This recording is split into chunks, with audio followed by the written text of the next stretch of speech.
شروع اللہ رب العالمین کے نام سے جو دلوں کے بھید خوب جانتا ہے۔ محترم ناظرین گرامی، السلام علیکم ورحمۃ اللہ وبرکاتہ۔ جناب سامعین، بنی اسرائیل سے ہماری گفتگو سورہ البقرہ میں جاری تھی، اور اسی قصے کو مزید بڑھاتے ہوئے آج میں سورہ البقرہ کی آیت نمبر 45 سے اپنا سبق شروع کروں گا۔ سب سے پہلے آیت نمبر 45 اور 46 کا ترجمہ۔ اور صبر اور نماز سے مدد حاصل کرو، اور بے شک نماز ضرور بھاری ہے، مگر ان پر جو دل سے میری طرف جھکتے ہیں، جنہیں یقین ہے کہ انہیں اپنے رب سے ملنا ہے اور انہیں اسی کی طرف لوٹ کر جانا ہے۔ آیت کریمہ کے شروع میں ہے اور صبر اور نماز سے مدد حاصل کرو۔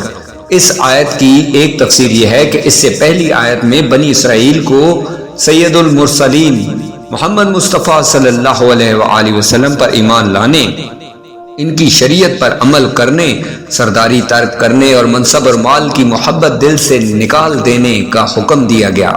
اور اس آیت میں ان سے فرمایا جا رہا ہے کہ اے بنی اسرائیل، اپنے نفس کو لذتوں سے روکنے کے لیے صبر سے مدد حاصل کرو، اور اگر صبر کے ساتھ ساتھ نماز بھی قائم کرو تو نماز سے مدد حاصل کر سکتے ہو، تو سرداری اور منصب اور مال کی محبت دل سے نکالنا تمہارے لیے اور آسان ہو جائے گا۔ بے شک نماز ضرور بھاری ہے، مگر ان لوگوں پر بھاری نہیں جو دل سے میری طرف جھکتے ہیں۔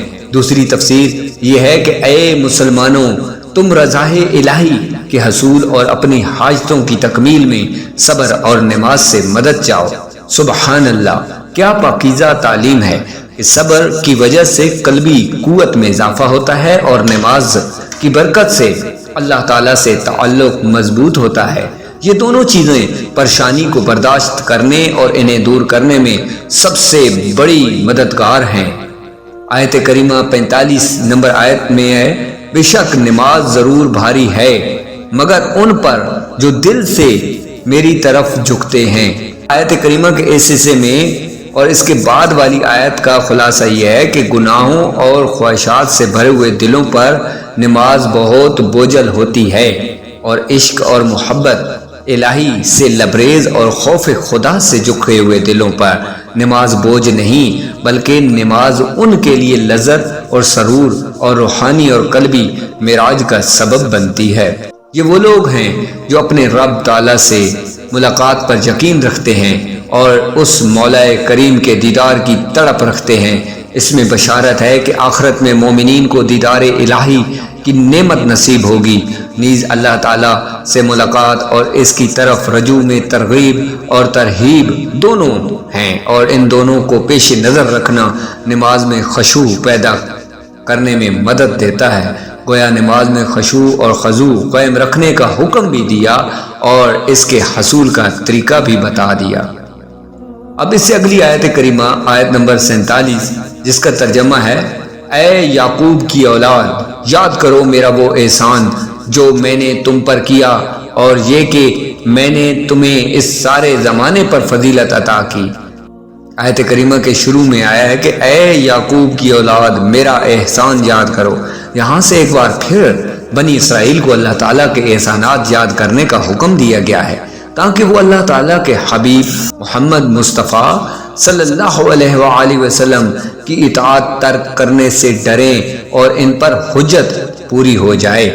یاد رہے کہ ان آیات میں بنی اسرائیل کے ان لوگوں سے خطاب کیا جا رہا ہے جو سید مرسلین صلی اللہ علیہ وآلہ وسلم کے مقدس زمانہ میں موجود تھے، اور انہیں اللہ تعالیٰ کی جو نعمتیں یاد کرنے کا حکم دیا جا رہا ہے، یہ وہ درج ذیل ہیں۔ میں آپ سے بیان کر دیتا ہوں کہ تمام اہل زمانہ پر فضیلت اور برتری۔ دوسرا، دریا میں راستہ بن جانا۔ تیسری، فرعون سے نجات۔ چوتھا، تورات کا عطا ہونا۔ پانچواں، بچھڑے کی پوجا پر معافی مل جانا۔ چھٹا، ایک گروہ کا مرنے کے بعد زندہ کیا جانا۔ نمبر 7، بادلوں سے سایہ ملنا۔ نمبر 8، من و سلوہ نازل ہونا۔ نمبر 9، پانی کے 12 چشمے جاری ہو جانا۔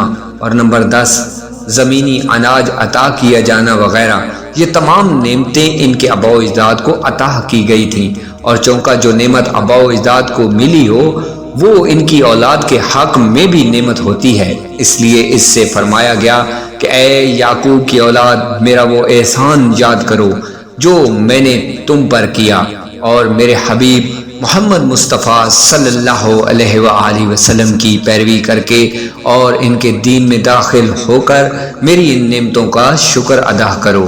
بنی اسرائیل کی نعمتوں کا سامنے رکھ کر امت محمدیہ پر ہونے والے انعامات کو شمار کریں تو ہم سمجھ سکتے ہیں کہ شکر گزاری کا تقاضا ہم سے کس قدر مطلوب ہے۔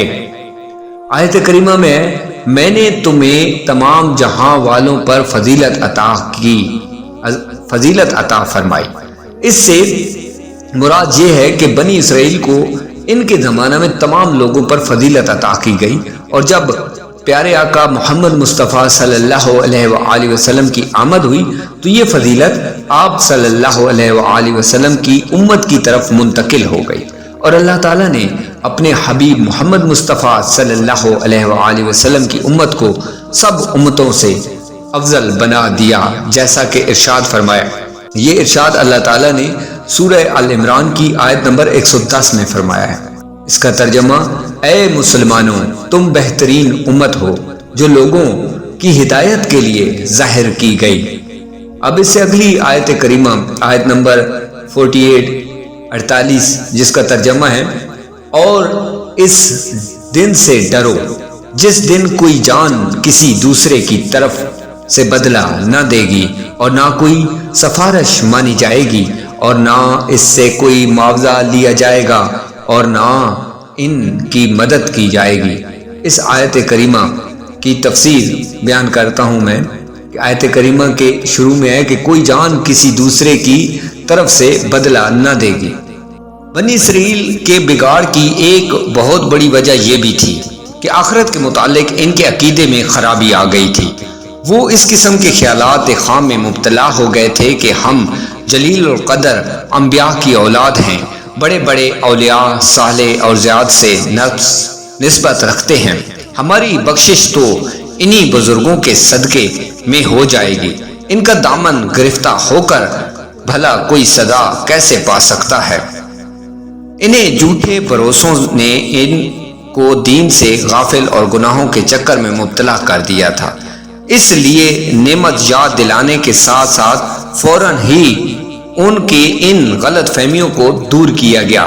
آیت کریمہ کی شروع میں ہے کہ کوئی جان کسی دوسرے کی طرف سے بدلہ نہ دے گی، یعنی اے بنی اسرائیل، قیامت کے اس دن سے ڈرو جس دن کوئی بھی شخص کسی کافر کی طرف سے بدلہ نہ دے گا، اور نہ کافر کے بارے میں کسی کی کوئی سفارش مانی جائے گی، اور نہ اس کافر سے جہنم کے عذاب سے نجات کے بدلے کوئی معاوضہ لیا جائے گا، اور نہ ان کفار سے اللہ تعالیٰ کا عذاب دور کر کے ان کی مدد کی جائے گی۔ اس سے معلوم ہوتا ہے کہ قیامت کے دن کافر کو نہ کوئی کافر نفع پہنچا سکتا ہے، اس دن شفاعت صرف مسلمانوں کے لیے ہوگی، جیسا کہ دیگر آیات میں بیان ہے۔ البتہ یہ بات یاد رکھنی چاہیے کہ شفاعت کی امید پر گناہ کرنے والا ایسا ہی ہے جیسے اچھے ڈاکٹر کے مل جانے کی امید پر کوئی زہر کھا لے، یا ہڈیوں کے ماہر ڈاکٹر کے ملنے پر کوئی گاڑی کے نیچے آ کر اپنی ساری ہڈیاں ہی توڑوا ڈالے۔ یہاں تک میں نے سورہ البقرہ کی آیت نمبر 45 سے آیت نمبر 48 تک کی تفسیر بیان کی ہے۔ اب اس سے آگے جو تفسیر ہے اس میں بنی اسرائیل کو واقعہ یاد دلایا جائے گا جو فرعون سے نجات پانے کا تھا، اور اس میں ہم فرعون کا پورا قصہ بھی بیان کریں گے کہ کس طرح فرعون سے نجات حاصل ہوئی تھی۔ یہاں تک میں آپ سے اجازت طلب کروں گا۔ اللہ حافظ۔ حضور ایسا کوئی انتظام ہو جائے، سلام کے لیے حاضر غلام ہو جائے۔